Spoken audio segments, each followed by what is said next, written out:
વિદ્યાર્થી મિત્રો, ધોરણ 10 ના દરેક ચેપ્ટરની તમારે સ્માર્ટ નોટ બનાવતા શીખવું છે તો આવી જાઓ ફટાફટ. અહીંયા હું તમને શીખવાડું. મેં અત્યારે અહીંયા લીધું છે ડેમો તરીકે તમારું છઠ્ઠું chapter I love you teacher. આખા પાઠમાં જ્યાં જ્યાં યર આવતા હતા એ યરનું લિસ્ટ બનાવી નાખ્યું.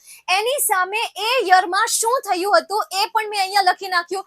87 માં એને સુલેવાન હેલન કેલરના ઘરે ગયા, 90 માં પર્કિન ઇન્સ્ટિટ્યૂટમાં ગયા, 96 માં કેમ્બ્રિજ કોલેજમાં, 1900 માં રેડ ક્લિફમાં અને 3 માં તેણે મેગેઝિન રિલીઝ કરી અને 4 માં ગ્રેજ્યુએટ થયા હતા.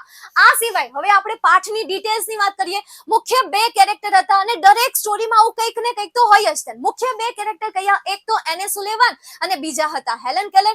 એમના મેઇન પોઈન્ટ્સ લખી નાખો. ટીચર હતા, ડિફરન્ટ બ્લાઇન્ડના હતા. હેલન કેલર પોતે સ્ટુડન્ટ હતા, કઈ રીતે શીખ્યા એનું મેં એકદમ શોર્ટમાં લખ્યું છે. તો આ રીતે ચેપ્ટરની તૈયારી કરો. હવે આમાંથી તમને ટ્રુ ફોલ્સ પૂછાય, શોર્ટ નોટ પૂછાય કે આમાંથી તમને ફિલ ઇન ધ બ્લેન્ક પૂછાય તો પણ તમે સરળતાથી લાસ્ટ મિનિટમાં રિવિઝન કરી શકો. બનાવો તમારી રીતે બાકીના ચેપ્ટરની આવી રીતે સ્માર્ટ નોટ્સ.